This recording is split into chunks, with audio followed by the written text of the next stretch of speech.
All right, everyone. You know the drill. We've got a ladder race in 45 minutes. We've got to get this show going. Oh shoot, we're on, aren't we? Oh gods. Hi. First and foremost, hi everybody in chat. God, I see 117 people. Thank you all for your subscriptions. There's too many to list individually, but thank you all for your hype and your excitement for today's Lali-Ho League Brackets Roundtable and Reveal show. I will be your moderator and generally excited voice, Demarine. But mostly I will be deferring to the master of bracketology, Boydrak, and the technology twins themselves, Flurry14 and Zoe Vermillion, for most of the major details. So if the three of you would like to introduce yourselves and get this party started, that would be fantastic. Sure. Okay. I'm Flurry. I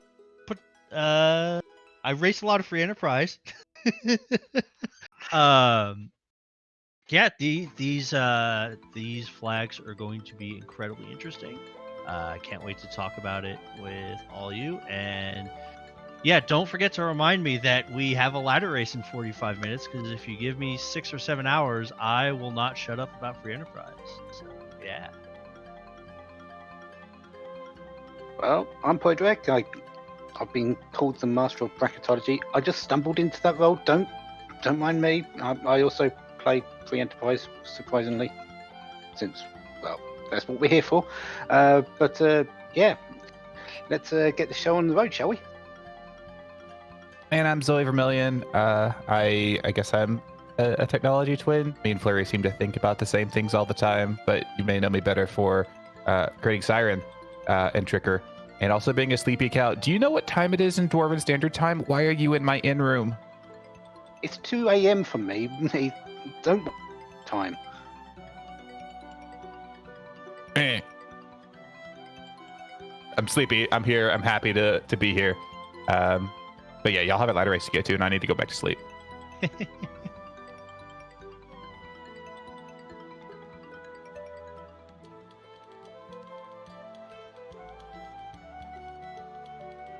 Well, someone's sleeping. Yeah. Right. Well, as such, as you can all see on the screen, it is a note that we did have 38 runners qualify with greater than 10 points through the Swiss rounds. As you can see, the bracket stages aren't too much different. All of the objectives are the same same 5 major objectives, completing 4 of Forge, complete Cape Magnus, trade in the Pinktail, and a random character or boss hunt for the other 2 slots. However, there's gonna be some changes in the format of the flags that will give runners pause and challenge a lot of the players in this event. Yeah, I think at least just listening to feedback about this particular objective flag set, that it seems to have gone really well, and I think keep a good thing going. When it comes to decisions such as like routing and whatnot, I believe like the lunar-sized elephant in the room is always going to be the moon. Are you going to go to the moon? Are you not going to go to the moon? I think if you watched a lot of players play, they tended to not kind of do that as much. And given some of the less generous flags that we have, that might remain the same, but I feel like as you get to the higher and higher stages of the tournament, you're more likely to see somebody say, hey, you know what, it's 25 minutes in, this sounds like a great spot to check the Ogo altar. But yeah, I think as far as like the actual objectives themselves, not too much to talk about as far as how different they are, because they're not, but how you go about completing those objectives is going to change quite a bit.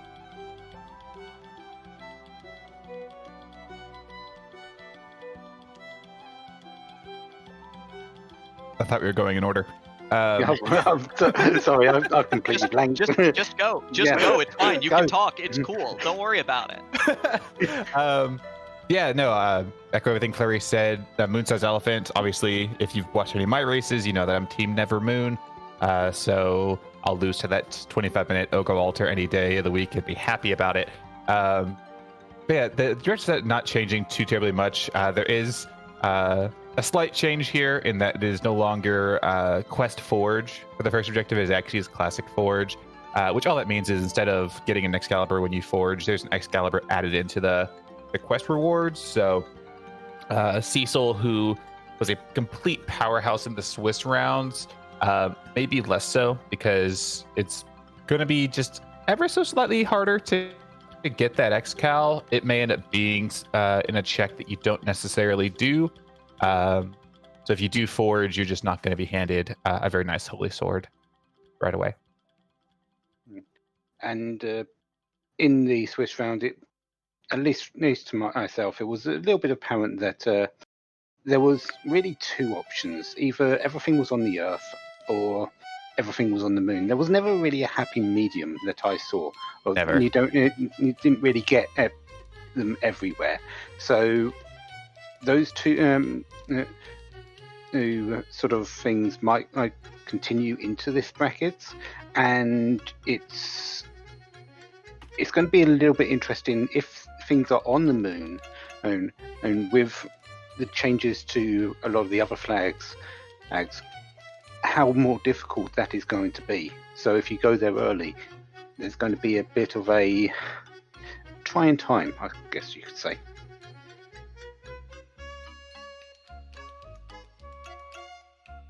I think the biggest thing, though, is the real big flag is a first for free enterprise in terms of competitive flag sets, though, is the Cell Zero flag is active. That's right. You're going to start the run with 20 to 80,000 gold pieces in your bag. We're going to give you a big pile of money. Giot's like, hey, you might need this. He's a good king and he loves you. But ultimately, shops around the world have also become much more tight-fisted with their money. They don't want to give it up. You find a crystal sword, you want to sell it to have dominance over the seed, you get no money. Right? Garbage, no money. Junk chests, no money. So you've got to be a little careful with your spending, because that stipend's got to go a long way. Yeah, I think all the shopkeepers got pretty angry at having to buy back somewhere in the neighborhood of 1,250 rune rings over the course of Swiss flags, and decided, you know what, we're just not buying anything else. We'll take it if you don't want it in your inventory, but we ain't giving you any more money for it. So yeah, you're given one flat rate.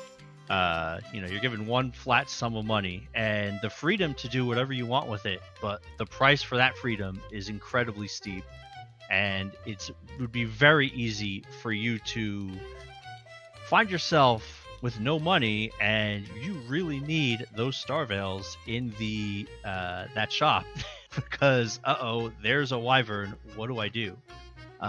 It's definitely going to test, I think, runners' ability to figure out what shops they need, what shops they don't. I think there's always, at least in my experience, there's a few luxury buys that I tended to, if I had a lot of money, I'll buy a few headbands, I'll buy a few black belts. Bandana's great. Now, if you really want to spend all your money on that ogre axe, sure, you can do it, but you're not going to really be able to buy that much else, with a few exceptions where you can make yourself some good money, but we'll get to that. Yeah, I call this sort of section the economist's dream, because you want if you want to do well in this, you've got to spend low. You've got to take away those luxury things. You've got to buy less of what you would before. So there's no picking up 20 cure 2s when that's going to cost you a big chunk of your money. Maybe 5, but that's a quarter of what, in that example, a quarter of what you would normally pick up. So you've got to be really frugal about what you're doing and with your money, especially when you get at that initial starter kit, which is only 20 to 25,000, rather than the higher tier of 80,000. Yeah, it's right at the start. Between that and the grab bag you're getting instead of the Dwarven starter kit, you're not going to have access to right off the bat some decent white mage gear. You know, a dwarf axe for your Kane, your Sid, your Cecil, those rune rings for the stat bonuses or strength ring. You could just boot up a seed and go, oh, okay, so this is happening. And all of a sudden, checks like Dwarf Castle, their value skyrockets because, hey, there's quite a bit of money there. I could really use that. And fortunately, the content of the shops themselves hasn't changed. So lucky for y'all, you could still buy sirens, you could still buy hourglasses, you could still buy that lovely Bacchus wine. But being able to afford all of that now becomes a big issue. I think one piece of advice I've seen a lot of people do is to try to you'll start with a couple sirens thanks to the freedom kit, but try to stock at least one hourglass so that if worse comes to worse and you need money, those gold dragons on the moon give a whole lot of it. So if you need the money and you would also like some levels, that's a good spot to be in. But as far as like the contents of the items themselves in the shops, they're still the same. So you're still going to have the resources that you were used to over the last month. It's just you can't exactly go nuts on buying all of them. Yeah, I wouldn't be surprised if we saw in the bracket stage some of those early dives up into the moon just to use one of those sirens and pick up that little bit extra bit of cash, and then say, right, done what I need to do up here. Let's go and actually buy some things because now I have some money. Not much, but I've got more to deal with, so I can buy those extra star veils that I might need for a gold bears that suddenly appeared in a root spot, with no agility anchoring, because you needed to buy that curse ring, and which is 25,000, and more sirens, and you might just buy one to go and get some money, to buy two more to go and get some more money. And there's going to be a lot of back and forth I feel, on decisions. Can we just make Draven happy and take a pink puff grind to get like 500,000 GP and just call it a day? It'd work. But yeah, no, it's going to be super tight because also without having access to the basic starter kit, we have the freedom kit in place instead. Not going to have those cure 2s either, and sometimes you kind of need those, even though we take them for granted. They're such a middle to low range cure item, but early in a seed when you're just trying to like push through whatever fights you can to get somebody online, do you really want to go, spend 1,500 of your GP to grab a small stack of cure 2s? Time to find out. Especially in those early moments when you don't have that white mage exactly online at that moment in time. Exactly. And I think anyone who's done the bracket flags on the ladder has kind of experienced how slow of a pace this bracket can seem coming from Swiss, and the other major change for that has to do with the treasure chests. We were doing T Wildish, so you had your choice of pretty good weaponry, and it, I think, became en vogue to say, we're just going to grab 30, 20 chests that I'll get at least what I need from there and call it a day. But one quirk about Cell Zero is that for chests that would have otherwise had money, that money is basically the sell price from the tier 1 item that you would have gotten. Since the shops aren't going to give you any money, those are going to give you 0 GP. So effectively what that does is we found a way to do T-sparse without doing T-sparse. Sorry.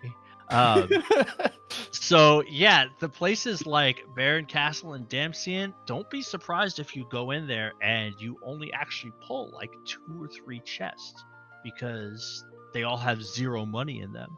So paying attention to the weighting of treasure chest, I think, is doubly important. If you want to be a mad person and go right in there after doing just 10 treasure chests, that's it. By all means, but that's going to be a risk. So yeah, Tpro is going to be certainly a little bit of a shock for somebody who was used to finding Murasame's heron robes and white spears, oh my, all over the place, and now you're gonna enjoy this wind spear, you're gonna enjoy this slumber sword, and check out bow and arrow wielding Cecil for 45 minutes. It's gonna happen. Yeah, and one of the big things regarding equipment was in Swiss, and it will carry over to brackets, is the amount of armor you're going to need. We've got the nekkie. You're going to come with 0 armor originally on the character. You're going to want those armor pieces of armor. You've got to buy it, or with the very little money you've got, or find it in a chest. And one of the things I'm seeing is the Earth Crystal, the Troya Treasury. In Swiss, it was sort of just thrown out the window because treasures were usually good enough. Now we might see a bit more of a play to actually pick up those 18 treasures, because it's still a very lucrative place, even later on in the seed. Yeah, 18 chests, 18 shots at tier 6 loot, where what you're going to be finding for the most part throughout the seed is you're going to be finding those elven bows, you're going to be finding wizard robes, stuff like that. And if you're sitting there just wanting anything, you want a good ninja sword for that edge, you want a decent rod for your black mage, that treasury becomes incredibly enticing because, hey, maybe this is the last bit of looting I do. Let's roll the dice one last time, see if I can get something to get this online, or I'm going to Zeromus with, Ice Brand, Cecil, and Dancing Dagger Full Moon Edge. It's going to be interesting. Tpro is a very challenging flag, even with the weighting, especially when you're trying to go fast against some of the top runners in the game. Yeah, and it could be. I don't think Trap Chest was as much of a efficient play in T Wildest because the basic loot you got was so good. But I wouldn't be surprised if you have the ability to speed through a Sylph Cave or a Evelyn Castle or even the chest in Babel just to pull that one weapon for the character you need. Fortunately, you only need to worry about one weapon for one character, because that whole duplicate character thing, King Jot got pretty angry when he heard that there were the possibility of multiple paladins in a party, and it's just not having that anymore. So dupes are off. That doesn't seem like as huge of a change at first, until you get your first duplicate character on Hobbs, and then you have a hook seed, and then, oh baby, get ready for this 4 or 3 party Knazo fight that's going to happen to somebody. Probably again, if Dia and I play, it'll probably happen there. But yeah, no dupes is going to be pretty significant. And so, before I ramble on about the characters, what are your feelings about the characters in this particular flag set as opposed to Swiss stage? We went with the distinct 10, and purely to really ease the suffering of a 2 to 3 person and no dupes hook route out against that Kenyatta. So the worst you're going to get is a 3 person. It's a very fringe case, but we've seen it before. People who've watched Free Enterprise have seen the poor ready Teller 3 person and hook route, and it's an absolute terror on the runners. As yes, someone is going to get it, but it's going to be a fringe case. It's more likely that we're going to have 4 or 5 5-person book routes, but it's going to be. It's one of those things on how can you do this? How can you get through this seed as optimally as possible with the equipment you've got? Do you have to, and because you've got those limited amount of characters, do you have to go out and find better equipment? Do you have to dive that Eblin and castle again and do those trap chests, and maybe to find something nice in there? Experience will be a key factor on those sorts of routes. Yeah, absolutely. Say it's a fringe case all you want. I don't necessarily want to talk about the DKC Edward start that I had with an Edward on Hobbs, Edward and Baronin, and a DKC in Cave Eblin. That was a time. But that's going to be so rare. 5-person parties are going to be pretty common. 4 persons probably equally as common, with 1 dupe being on the overworld. But yeah, it is going to be more impactful than especially that first time. Maybe you did pull that Excalibur early from a key item reward, and you've got a Cecil, then you see a second Cecil, and you go, yeah, wait. And then you're like, okay, never mind. can't do that anymore. It's going to change up the strategy on Zeromus just a little bit. You're not going to necessarily have the same sort of access to these great Zerker parties, and you're going to be kind of pushed down towards hybrid strats probably a little bit more often, because you won't be able to take that second Cecil, that second Kmain, that second Yang. You're going to have to fit in, probably a black mage or a second white mage in there somewhere. Yeah, that's a good point. As far as I think we'll see a little bit more of an emphasis on keeping at least a mage in your party. I think Fu you take regardless, even if he's in the package in the first 30 minutes, you grab Fu. Cecil, Edge, Kane, I'd want to see a weapon before I took the package. No comment. But you'll probably want a couple of them. But I think in Swiss Flags, Palam's effectiveness was generally tied to how effective Quake was, and Rydia's effectiveness was generally tied to, do I need an anchor or not? That's not going to be the case quite as much, because unless you want to see how effectively a Zerked hand axe is on the tower fight, you're probably going to want that extra damage from mages. So I don't think we're going to see the days of a certain someone lamenting that Palam stayed in a party past 30 minutes. I don't think that's going to happen anymore. Keeping any source of quality damage that you have is going to be pretty important. White mages like Porum, Rosa, you really want to have one. But I think we'll see a little more use out of Palam, and like you mentioned, Zoe, a little bit more of the hybrid strats. Also, just given the fact that our equipment is going to be this much worse, we didn't with sirens available. I think 1200 HP strats weren't as prevalent as we thought they might have been. Does that change at all in the brackets? The big discern, in fact, for that is actually money. Yeah. Yes, you might be able to get the Star Veils, but the vampire side of that, which isn't exactly necessary, is very expensive at 4,000. I think they're 4,000 a single item now at the moment.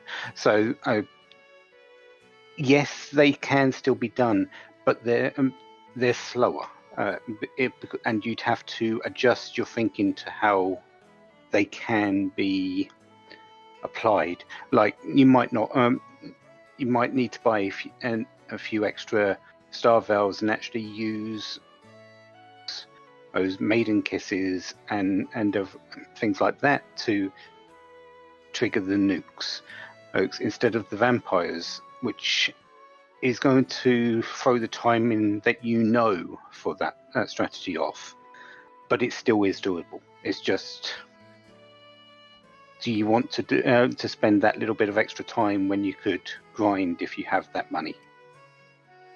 I think the most prevalent low-level strat that we're likely to see is going to be what's recently been dubbed as Foo and Friends, where you do 1200 HP strats, but you've got Foo there with Nuke or, at the very least, some high-level spells to get through it a little bit quicker. That'll cut down on the resources that you need to buy, and that's likely to be the most common one. Eddy strats are almost completely out the window just because of the sheer amount of star veils that you need to make that strategy work. I'm happy to see it. I'm not a huge fan of low level strats, but if you put a seed in front of me where it's the way to go, I'll do it begrudgingly, but I'll do it. Yeah, I think these flags ultimately will end up rewarding people who spend their money in the early game a little bit more creatively rather than trying to hoard it. The big thing is that you still want to have the tools you need to go fast, and money you can get back. There are ways to make money by killing enemies. It's fine. But if you're afraid to spend that cash, it's gonna come back and bite people, and it's gonna be tough to watch for them. But everyone will have to kind of figure out their shopping priorities, and I think that's really interesting. I think the other thing is people talking about 1200 strats is that 1200 strats are more dead because the things that you need to do to get the money to do 1200 strats get you the levels you need to finish the seed anyway. Exactly. Yes. A couple gold dragons pay for 1200 HP strats, but a couple gold dragons also get you your levels. Yeah, I think though it is time to move on to I think we really want to see what everyone's here to see, right? Yeah, it's a teeny bit more. Little bit more. I guess, that's fine. But yeah, right, we already talked about shops. Giant, still vanilla. People are not really getting that D money in the Swiss rounds. Do we think that's changing? No. Maybe. Yes, given the right conditions. Yeah, I think we might see one or two people actually go and do the giant for experience and money.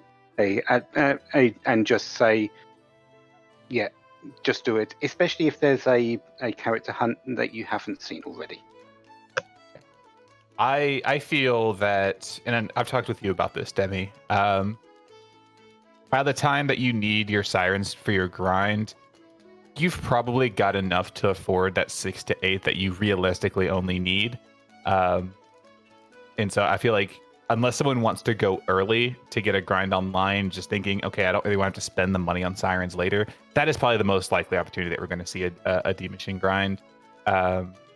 Or with a character hunt out on the table, or a boss hunt, and someone's really just trying to big brain their strat to a victory. But overall, I think money's tight. Not that tight.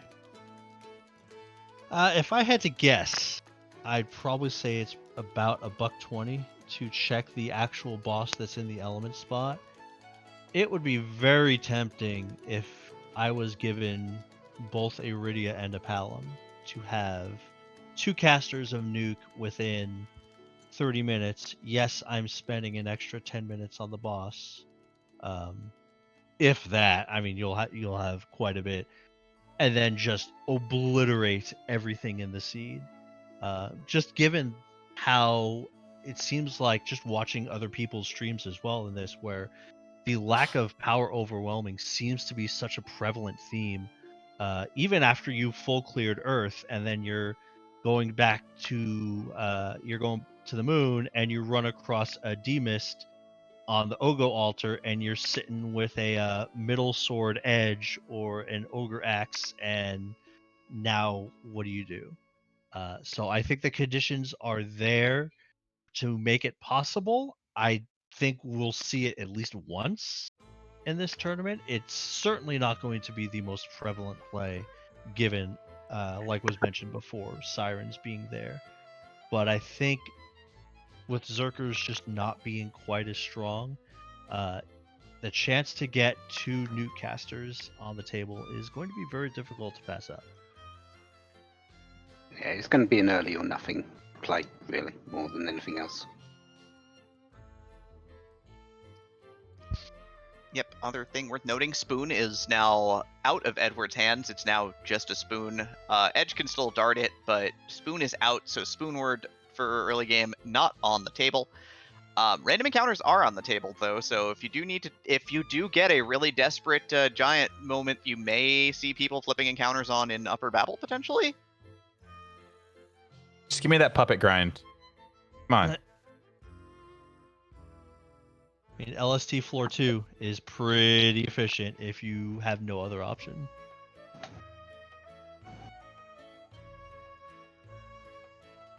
And I think the most interesting part of it all here, no ties in brackets, everybody. If there is a draw, that race is considered to be a tie. It scores no win for either runner, and they must rerun the race. So that is just going to, of course, be very important. A tie, of course, is a race that is within 3 seconds. It was 3 seconds. Yeah, 3 seconds. Yep. And it happened twice to the chagrin of almost every admin on the team. We bookended Swiss with weeks that had ties in them, and we were so salty. we were fine. We were ready for it. It's okay. I was so salty. Look, you had to do the programming. I get that you're going to be salty, but like me as an admin, it's like, yeah, here's how the rules work. It's fine. Don't worry about it. Okay, I shouldn't speak for everyone. I was salty specifically. I blame Kluya. Blame Kluya. I thought it was hashtag blame Rivers, but okay. I mean, have you ever seen Kluya and Rivers in the same room at the same time? No, I haven't. Oh no. Wait, really? No. Really makes you think.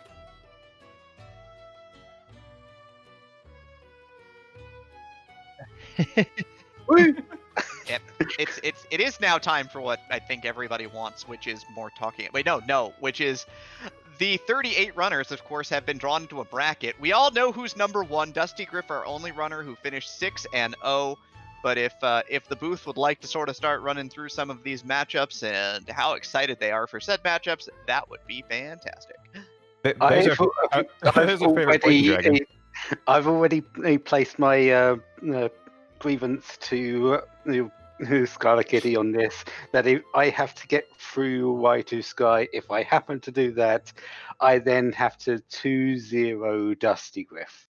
I'd like to point out that this particular matchups, you've been used to blaming Siren for the first 6 weeks. Siren is innocent throughout all of this. Yeah. So I am terrified. But then again, I've been terrified the entire tournament so far, so no change there. I mean, if the Swiss has shown us anything, it's that a lot of new runners and a lot of new faces have made big pushes into the brackets and forward in Free Enterprise as they do every season. So, Dusty could just get O2'd by whoever wins that 32 and 33 matchup between Y2 Sky and, Poydrak.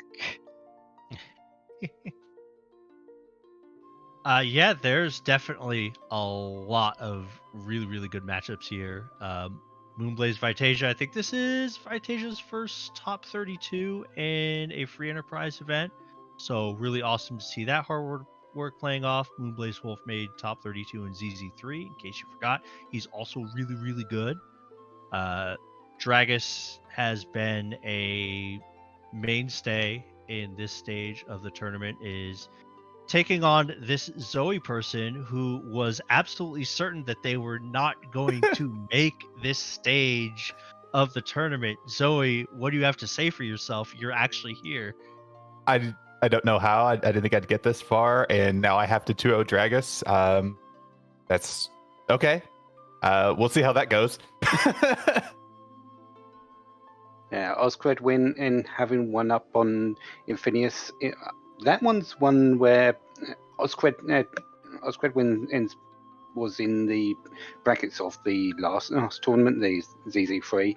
Infinius didn't quite get there, but did show a lot of potential. But that one's a spicy one there. It's definitely something that Infinius could 2-0 Oscred win here, but Oscred will just think, let's play my game, get one win, go through. And then fighting for that spot against Couch, we've got Chaos Hades and Zaldi. Two really fantastic runners that I feel like a lot of people may sleep on. Don't have like super huge name attached to them, but both played incredibly solidly all the way throughout Swiss. And the winner between that matchup is going to need to 2-0 Couch to advance any further. What are y'all thinking about that kind of trio of players? I mean, Well- Couch just needs to catch one jet seed to win his set, so I like his chances. Zolde is a completely new face for this tournament and has been literally just blowing it out the park. Chaos Hades has been around for a little bit of time and done solidly, but not really got this far. So this is definitely a breakout out tournament for them. So it's going to be interesting who gets that place against Couch and how they do from there. That one's a very intriguing matchup that I think will go under the radar when you just look at it in a vacuum, all the races in a vacuum. But it's it's going to be a close one, I feel. Well, who of the three can wing it the best? And because if you're playing up against Couch, you gotta wing it. You gotta wing it. Yeah. Just how that goes. Yeah, continuing on, we have Ison and Apex Corvid. This is Corvid's first top 32, I believe. I think you could say that for probably at least half the field, if I'm being quite honest. Well, I'm going to be biased and wait till we get to the bottom half of this bracket because, oh lord. But Ison has made top 4 of, I want to say it was ZZ1, it might have been ZZ2. So extremely solid and seasoned runner. That's going to be a very good match. Rex Banner being the tail end of the tie bookend that Zoe was talking about is going to take on Xenocat, who is one of the two runners who has delivered a loss to one of the tournament favorites. So like Xenocat is incredibly scary, and the winner of that is rewarded with a match against Peasants, who, by the way, has been destroying it in pickup races, doing really well in tournament. All three. It's going to be awesome. There's two runners in this particular thing that have to do the full 4-0 to get to the round of 32. Rex Banner, and there'll be one later. Good luck to them. Good luck to Rex Banner on this. And the Cat and then Peasants is going to be a tough ask. Oh yeah, absolutely. Yeah, this group of 5 runners here, though, it always feels like that these are the runners that can just overperform on any day. Like Rex Banner put on some clinics, Peasants has been hot, right? Korek has got some practice and he's back in form, maybe not playing as much Z3. I don't know. Jeebus is pretty good and knows the back end of the game like nobody's business in terms of how everything fits together. So I don't know. This is the group I don't want to call because it's just like, I don't know. Anybody of these runners can throw down a 135 on these bracket flags. Any one of these runners could accidentally throw down a 215, which I don't love. Yeah, I mean, you think everything's going good, and you had like this incredible time, and just like a Jacob deGrom start, it got wasted because the other person decided to do even better. So I'm very happy to see Jeebus make the bracket stage of a tournament. Been a little snake bitten as far as having some incredibly difficult draws. And now we're gonna see what he can do. Well, we'll get to the bracketology part, but yeah, I expect a pretty significant tournament run from Jeebus, and now I think we get to see the bottom of the half of this bracket, right? Yeah. Also, I understood that Jacob deGrom reference. I mean, look, Jobu can't hit the curveball. It's fine. Oh god. Okay, can you get this off my screen? This is. Oh no! Oh jeez. Oh boy. Yeah, I am so happy, Poydrak. We got the good half. we did because. Well, did we? Let's we're both in Dusty's quarter. Everyone in this tournament is absolutely amazing. But yeah, when you look at some of the names in this particular half, you look at it and you go, "Who's who of Free Enterprise?" Yeah, is this literally Solaris and Slack take on the entirety of the Free Enterprise name crew at this point? Because this is wild. This is such a stacked half of the bracket. Starting right off the top, Stone Dingley getting the number 2 seed, gonna place the winner against Night Dew and Gambit. That's already kind of hype. I think that this might be the upset special here. Like, this is like Night Dew and Gambit fighting it out 3 games and getting a real good feel for the bracket flags, and then dispatching Stone Dingley. Stone Dingley did just lose a bracket race to Starman by like 8 minutes on the ladder, so you know, maybe that's a sign of things to come. Stone Dingley probably hopes it's not, but you never know. Then we've got Aquas versus IKEA. Oh, Everybody's most terrifying 2-loss runner in the entire tournament. yeah. Each week it was like. I haven't got X-Pancras. No, good. I've got a chance of not being eliminated. One of the best technical runners at this moment in time in X-Pancras, and IKEA has been solid through for a number of years in Free Enterprise. That is going to be a race, and there's no advantage on either side, so we could see that one go the full hog of 3 games, and that's nice to see. And then not to be slept on either, we got Dark Kobold and Starman, and then Solaris Flurry, our other person up here in the booth. Solaris beat me in week 6. You pulled him here for the brackets. You got a 2. Good luck. Like, that's already like a tall enough order, but I have also watched some of the seeds that Solaris has both played and rolled, and that is even more terrifying. I expect a required giant at some point in time. Only if I'm rolling the seed, it's fine. We'll see what happens there. It would be pretty funny if I managed to sneak through and had a second top 16 matchup against Dark Kobold, and our last race was really close. That's also going to be that could go either way. Like the 1 game advantage is going to help, no doubt. But Starman is good enough to do it. So we'll see how that goes.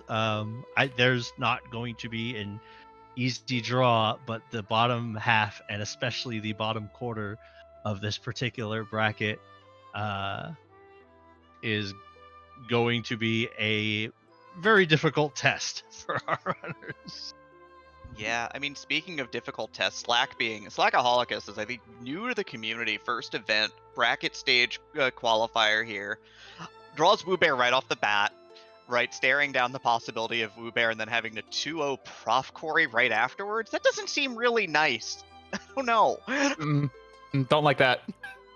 It's tough, but Slack could be that one that gets, just goes through and has an amazing bracket. They might be playing out of their mind and just go, yep, and suddenly Penguinator or PK will stare down Slackaholicus in the round of 16, and Woobear and Prof Corey will just be thrown to the side, not knowing what hit them.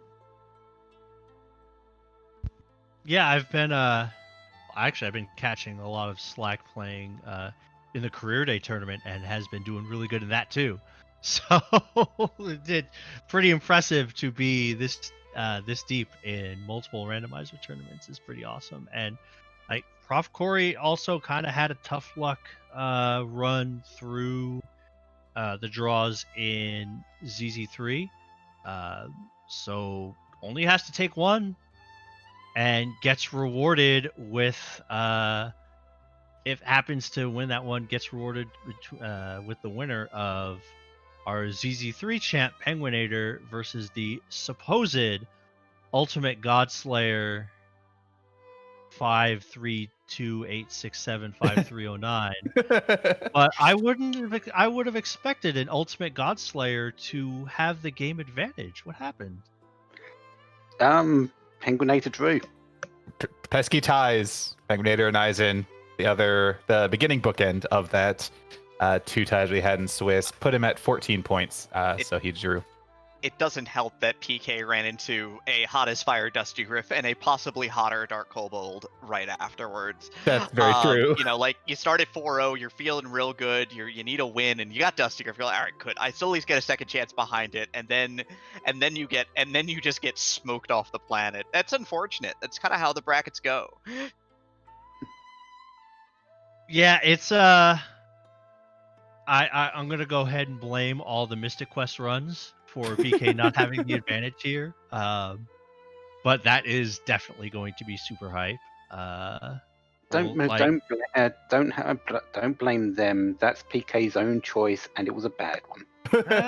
Fair enough. All right, I do. Or go ahead. Four life choices. I do think that Penguinator is probably like the art for somebody who has won a major tournament, is not often talked about enough as the being in contention for the best runner in Free Enterprise. And surprise, it's doing really well here as in this one too. So yeah, that's going to be really awesome to see. And as had been mentioned in chat, the bottom was it 5 racers looks like what would happen if we allowed Dia to draft her own bracket. Yeah, look, Kmain in the opener for that at next week. Look, going in with a 1 game advantage because Kmain drew with drew in the back half of the Swiss. Then going on to face Dia herself, and Locke and Kmain are probably looking at that and going, how did I get into this? Oh, speaking of people running in multiple randomizer tournaments, Locke's running in like 4 of them. So, doing well. And this one, not sure about the others, but yeah, that's another one of those tall asks. Kmain in particular, another 11-point runner, has to go 4-0 to reach the round of 16 and has to go through Locke and Dia. I played Locke. Just as I mentioned earlier, best of luck. Come on, you can't not fantasize a little bit about a Dia Possum Morpheus match in the round of 16. Come on. Yeah, but Possum's still got to get through Zilch. Yes, he has a 1 game advantage, but Zilch, we know what he can do. We've seen what he can do. Has he been a little bit inconsistent at times?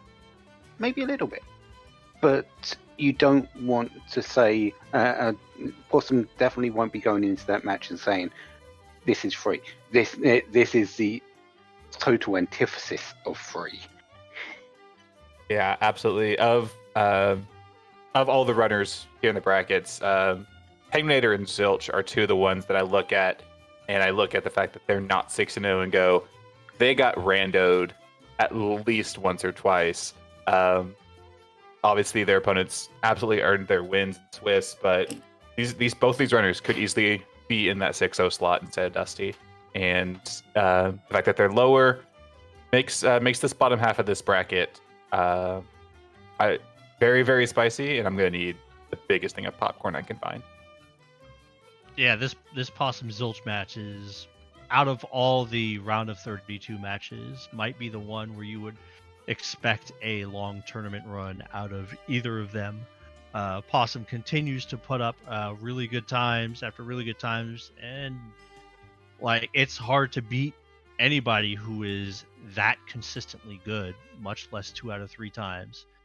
However, it is also very difficult as someone who may have had to race Zilch once, twice, 3, 4, or 5 times in tournaments, to go into a match knowing that somebody has a very particular set of skills and there is a very particular type of seed that if you are getting a jet seed and you get a quick crystal, this Just- is not the runner you want to be against. Flurry, you just have to recognize what Zilch's weakness is, and it's Keyless Tower. I mean, That's all you gotta do. That's all it takes. it didn't work for me. I have a sample size of 1, and it worked perfectly fine. Well, But yeah, both runners are really, really good, and this is definitely one of the highlighted matchups. yeah. And one of the big things about all these races here, except for one possibility, which would be Prof. Corey against Slackoholicus, if they beat Eat Blue Bear. Every matchup up here in this is fresh. None of them have faced each other in the Swiss. Yeah, that is a testament to a very, very interesting random generation of these names, because Scala did randomize these. Yeah. Oh, lots of fresh matches. Yeah, so we're going to have a lot of fun over the next couple of weeks watching these races just fly by, and yeah, get that popcorn ready. You're going to need it. The Restream team, you know what's up.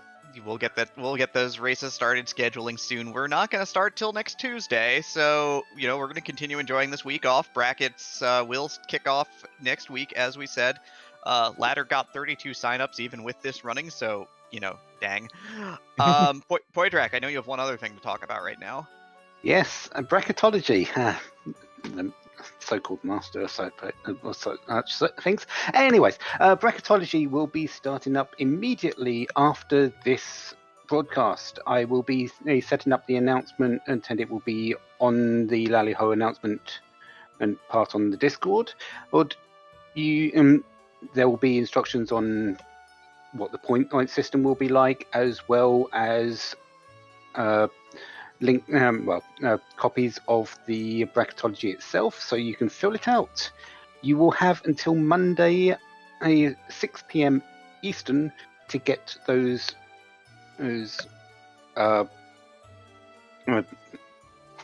predictions in.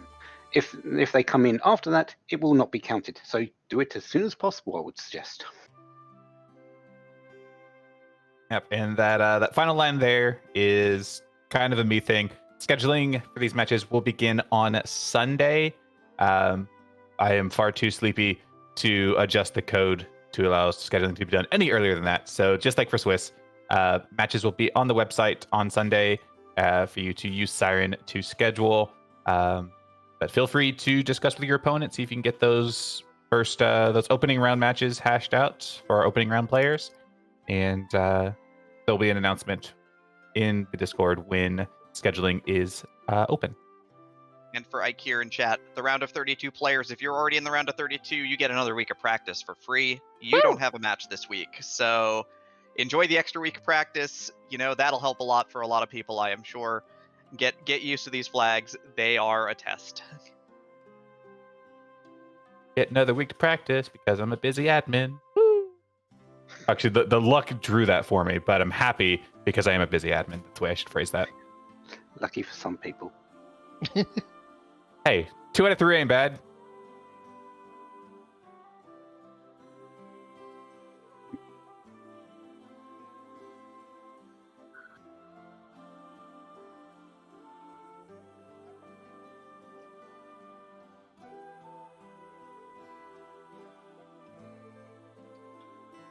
Demi? Well, Demi? on behalf. Yeah, wait, outro. Hey, hang on. That's me, isn't it? That is, yes.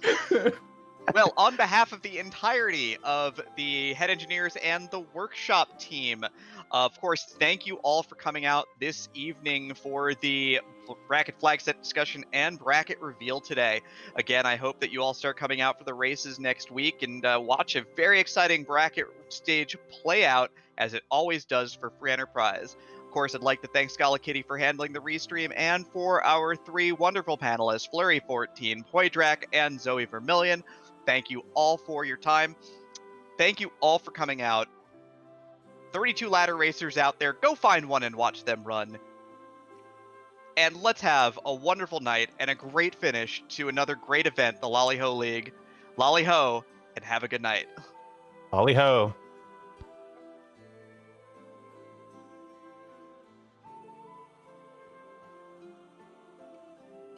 Yep, Raid's going to Zalt it.